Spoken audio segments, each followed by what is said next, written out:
Hi friends, welcome back to my channel.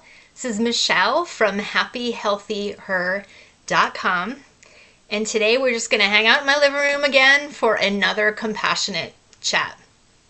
So before I even get in, I want to say right away, we've just had a full moon lunar eclipse in Libra, and it's the beginning of eclipse season, and so the energy right now is really rough for a lot of people. Eclipses tend to strip away things from our lives, both literally and figuratively, and so it can be a rough period for people. So I'm giving you just like a collective hug, and I'm sending out love and positive energy for anybody who needs it. I know some of my friends are really struggling. This is a very difficult time, and so I see you and I validate how hard this is, and again, I send you love and compassion to help you get through this.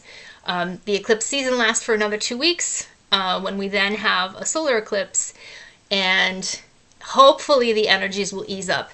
And just a side note, generally what eclipses do is they clear away things that are no longer meant to be there. And it may be hard to see that in the moment. It's always hard for that. But ultimately, generally what happens is our lives get better. And things start to progress. So I hope you'll be able to embrace that and sort of feel better about this challenging time. So on that note, today's compassionate chat's a little bit different than what we've talked about in the past. My intent with these chats is to empower you and to help you live basically your best life in body, mind, and spirit. And what I know to be true is that we are all under the spell of narcissistic abuse. That may sound really wild to you, but when we get into the 5 truths we're going to start to talk about in terms of understanding narcissistic abuse, you may be able to see the threads of it a little bit more in your life, in your world. And it's very, very important to be able to recognize these things, because then you can protect yourself and you can protect your loved ones. So the topic today is the 5 truths I really want you to know about narcissistic abuse. I have a blog that goes along with this. It's very long. I actually wrote it 2 weeks ago in almost like a full stream of consciousness kind of thing. Sometimes that happens. I just sit down and I write something, and it's not what I intended to write, but it came out and it felt like it was something that needed to be shared. And so that is why we're going to talk about this today. So right out of the gate, narcissism is everywhere. It's in our government, it's in our legal systems, educational systems, in the entertainment industry, and it's even in healthcare and the mental health fields and the religion element of sides of things, which are actually places where we're supposed to have refuge and we're supposed to have help from the emotional abuse. But the reality is we're even being abused in those systems. We're being shamed. We're being told our perspective is wrong, or that our grief is wrong, or that any of our emotional states are wrong. And that right there is emotional abuse. And when a narcissistic person, someone in power who is actually gaining strength and power from the abuse of others, when someone like that is in control, that is when it really becomes the narcissistic abuse that we're going to be talking about. So I want to start out with just saying, I know that the word abuse is very triggering for a lot of people. It feels awful. It feels violent. It gives us really painful feelings. And so when I say this is upsetting you, you can replace it in your mind with manipulation or bullying, which is still what it is. Those labels actually sort of relate to the same kind of thing, and they kind of soften that word, which again is really hard for a lot of us. Even when you've been through this abuse, and I have very, very clearly, I can see it now. I was in it for many, many years. I still have an incredibly hard time labeling what I experienced as abuse. When you're too close to anything, you can't see it. And this is the hardest part. This is why I am so passionate about talking about this, because I feel like if I could miss it with all the kind of education I've had behind me, then really I think anyone could miss it. And if you're especially compassionate, you also experience it and then just sort of forgive it. And you just keep giving people pass after pass when they're actively abusing us. So it's important to understand all this stuff so that you can protect yourself and also your loved ones.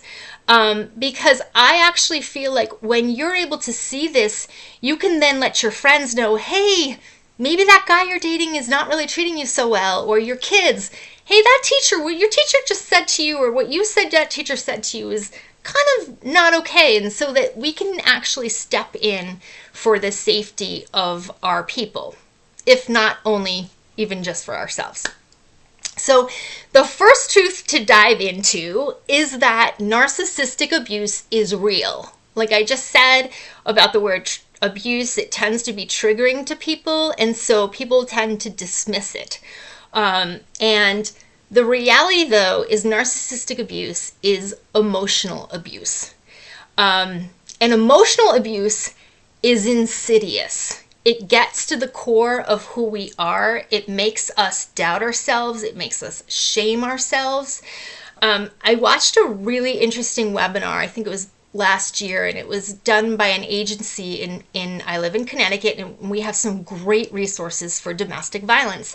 And it was someone who was speaking out about domestic violence, and what they said is they were trying to train police officers in what to spot in terms of emotional abuse, because they said in all domestic violence cases, abuse of emotional nature is present. So whether or not that person is a narcissistic person or if they're a sociopath or a psychopath, that's sort of not relevant. But the point is the emotional abuse component is always there. So we tend to think about abuse and domestic violence as physical, but the emotional is far deeper and far more insidious, and it's always present. That's how people get manipulated.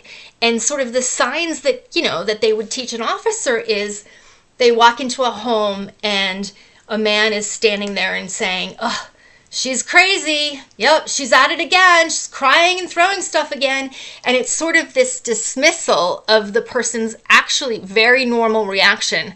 What the man does not convey is that he just told his girlfriend that she needed to move out, or that he's not going to pay for the electric this month, and that she's going to have to not be able to feed her kids, or whatever. There's always something that just precipitated the incident, so to speak. And someone who's narcissistic is masterful at making it look like it's the victim's responsibility, the victim's fault. So really important to understand that this is real. I don't think we talk about this enough, and we even think about it enough. But how do you even know if a situation is abusive? And this is where it is difficult. And I talk about in the blog that it's even difficult to define abuse because it can happen in so many different ways. But the bottom line is it's a situation of power. One person has more power over the other, either implied or real. And then they're able to use their behavior to control the other person.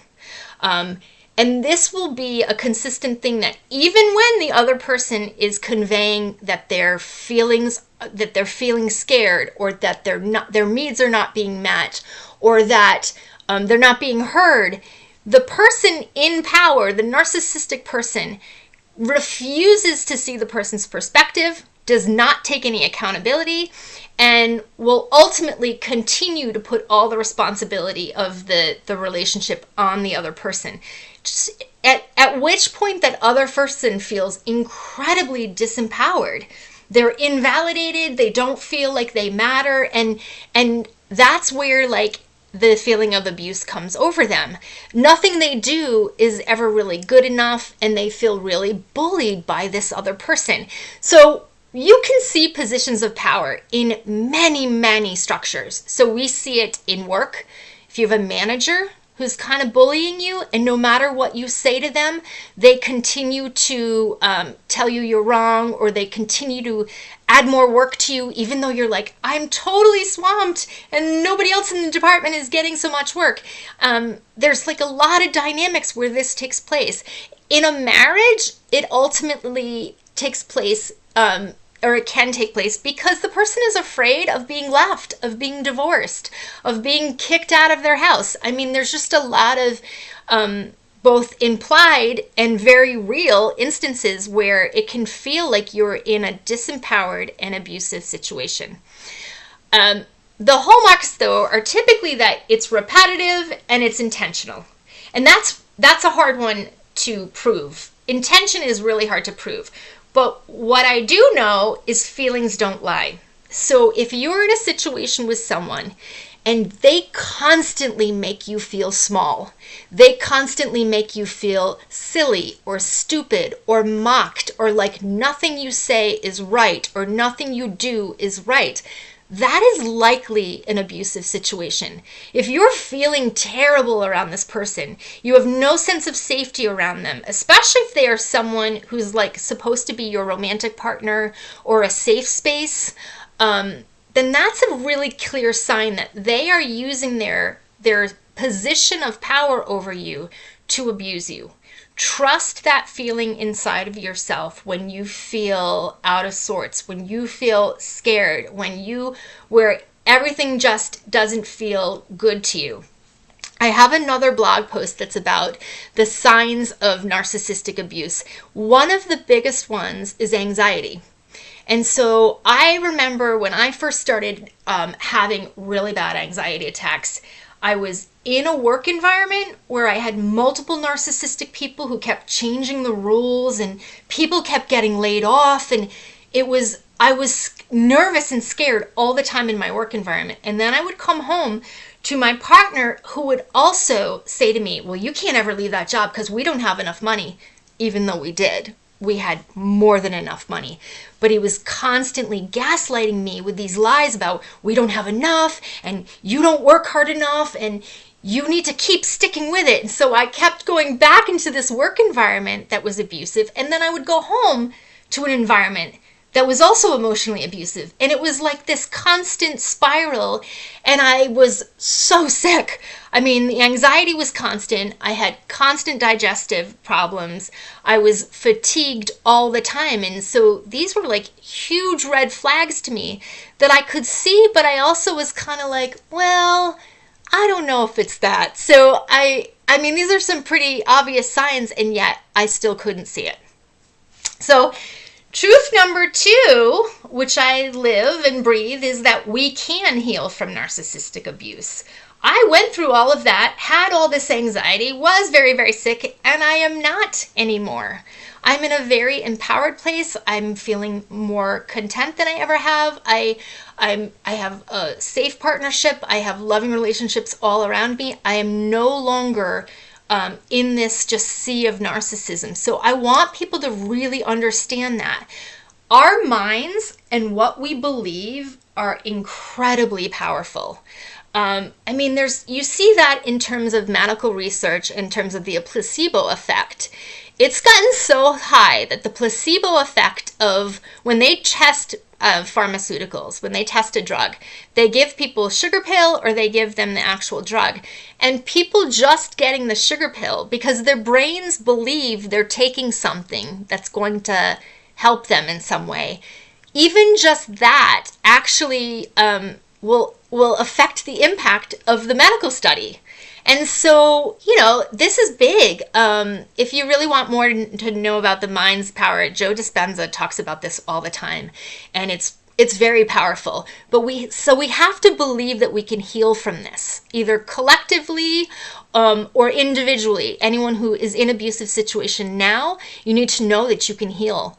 I heard someone recently who was a real expert in this area, and she said that most people won't heal. And it just broke my heart because I don't think people should believe that. I know what she was saying was most people will feel too trapped to actually leave. And I can see the truth of this. We have free will. We are allowed to stay in situations if we're too afraid to leave, or if we just don't even have the resources to leave. That's a reality. And so I do want to say there that staying and leaving when you're in an abusive relationship, either path is going to be hard. And you have to just choose the hard that feels best for you. There's no shame in whatever path you choose. But I do hope that anyone watching this will understand that the ability to heal is very real. Whether it's narcissistic abuse or really any condition you have, your mind is so powerful, and the first step is to believe you can heal from whatever ailment is in your world right now. So truth number 3 is that it will get worse before it gets better. So this is true.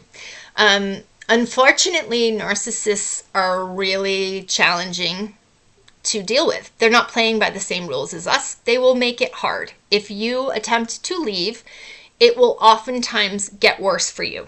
One of the analogies I like to use is that it's like healing and treating a wound. Let's say you skin your knee. You got all this gravel all in your knee. You have to actually first clean out all that gravel, put on some antiseptic, and oh my God, that hurts. So it's hard to actually go to the doctor or go to a parent. This is something I think about when I was little.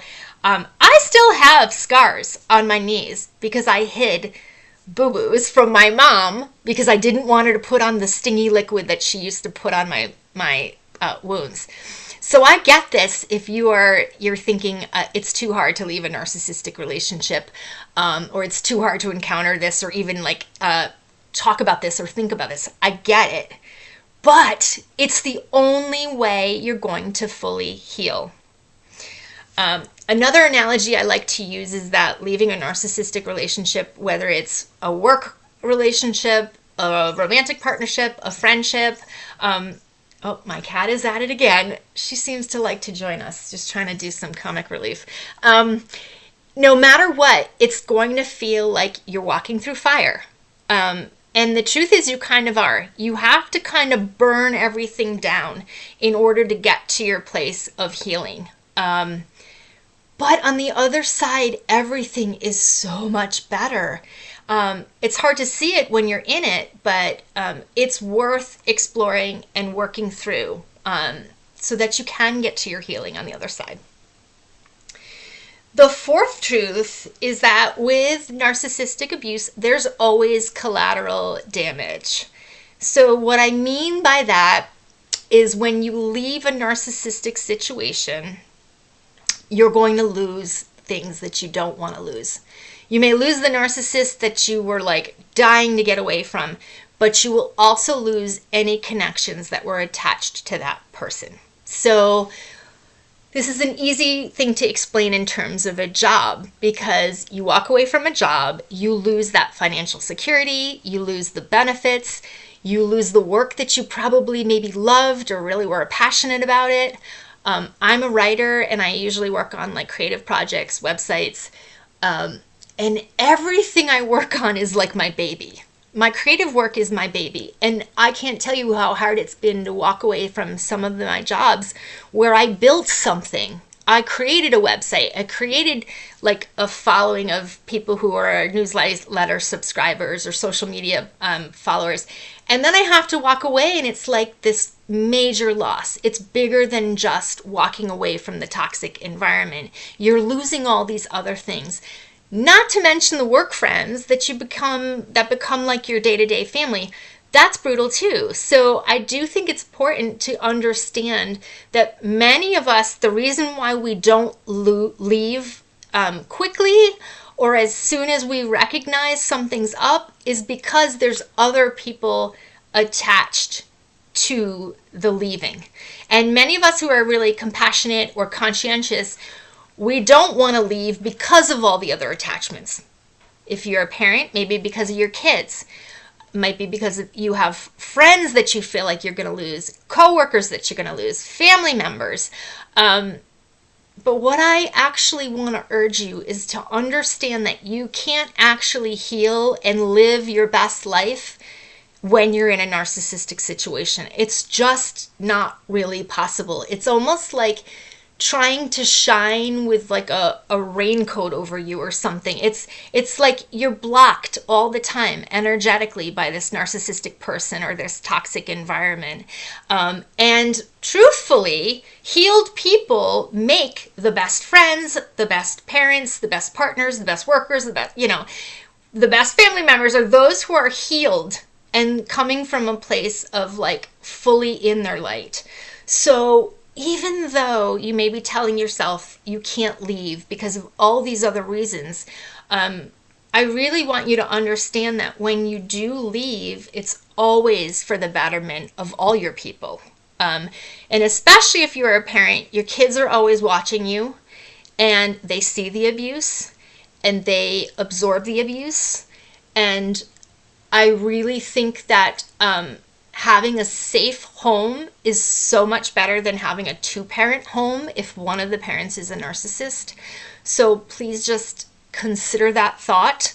I know that it's not easy to leave though, and there's a lot of factors in play. There's money, there's a home, there's your career potential. There's a lot of things that keep us stuck. So my advice around that is to create an escape plan. You start slow and steady, one step at a time, and that is how you're going to pull yourself out. And in the meantime, when you recognize narcissistic behavior, you start to put up your boundaries, you start to protect yourself, you pull back from this person who is most likely draining you and pulling from you. Once you see it, please don't unsee it. Please don't try to convince yourself that it's not happening. You will know in your body that someone is actually abusing you or manipulating you or bullying you. You will feel it. So trust that. So truth number 5 is really the most brutal. And I saved it for 5 just because it's really a hard one for a lot of us to process. And it is that narcissistic people do not love in healthy ways. They just do not love the way normal, empathetic, compassionate people do. Instead, love to them is a tool of manipulation, and it's a piece of their abuse.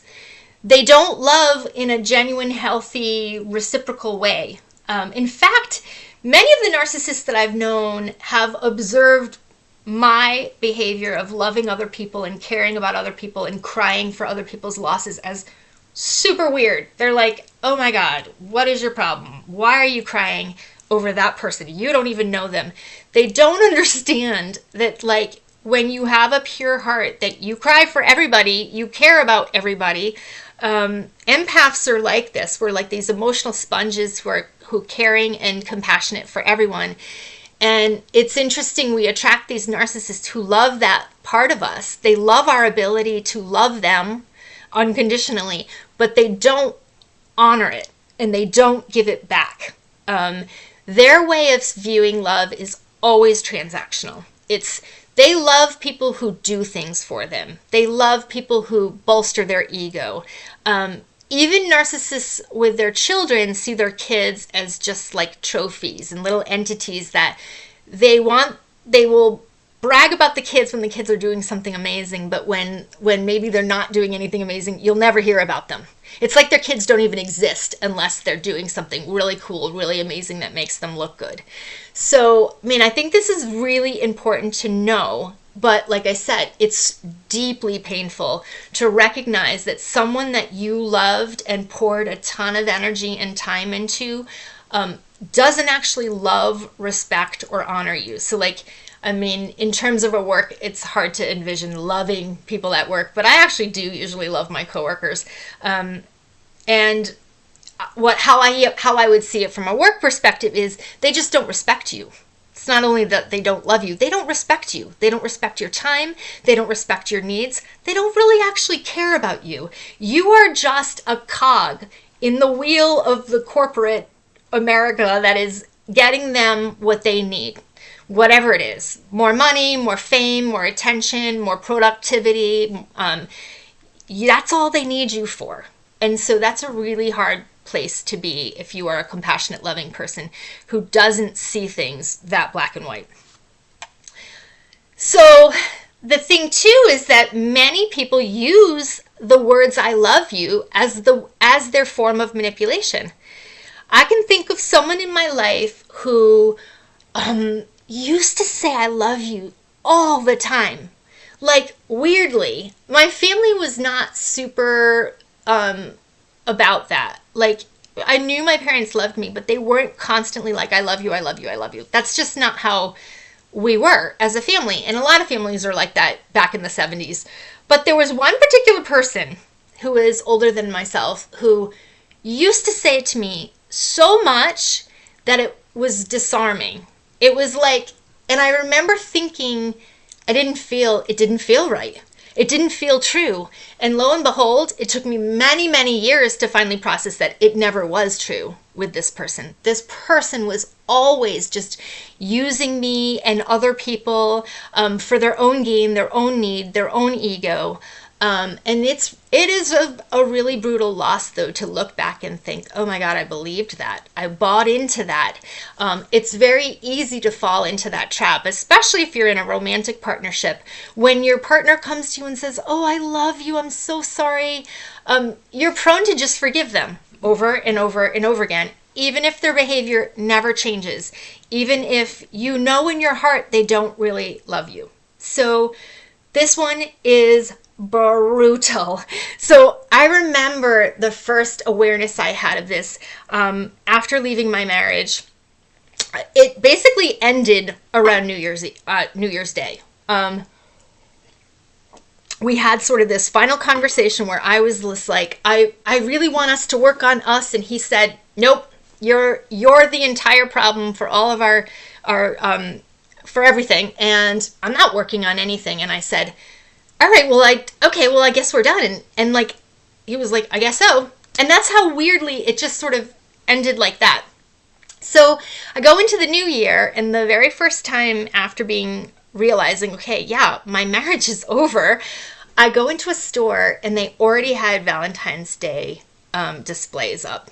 And so there were love signs and there were Mr. and Mrs. signs. And I was just like, oh my God, kill me now. It felt like my body had just, like my guts had just fallen out. I felt so empty. And I remember standing in the store and saying, oh my God, have I ever even been loved? I don't think he ever loved me. And oh my gosh, do I even know what love is? And I'm having this crazy existential crisis. And then I look at one of the end caps, and there's a card that was clearly misplaced. It was like a greeting card, and it said, to my daughter. Now, those of you who know me know that my dad died in 2014, and his passing was actually one of the triggers for me to realize my marriage wasn't very healthy, because what actually transpired after that was not very healthy or very supportive. When I needed the love and the connection the most, my partner was gone. And so here's this card, and I open it up, and it was basically saying, I love you, and you are an amazing daughter, and all of this wonderful stuff. And I remember just standing there and thinking, thanks, Dad. I mean, so beautiful. And I share that story as someone who's such a believer in signs, because what I did realize in that moment was, yes, I've been through lots of narcissistic abuse. Yes, I've picked people who didn't love me, but I do have love in my life, and I've always been loved. And that was sort of the reminder from Spirit and from my dad, maybe from the other side, that I'm always loved, I'm always lovable. And I think that's the core piece for anybody who's struggling with narcissistic abuse to really understand, is that you are always loved, you are always lovable. And there are always going to be people who want to support that in you. There are always going to be people who show up for you. Look for the good people. If you are trapped in what feels like a narcissistic situation, look for the good people in your life. Look for new friendships, new relationships, and I promise you, if you are open to them, they will arrive. So I know this is a really hard topic, and I hope that even if you are not someone who understands or even ever attributed any awareness to this term, that you will rethink it, and that maybe you will try to be a support for anyone in your life who is going through this. And bottom line, as always, I wish you good health and happiness. And thanks for being with me.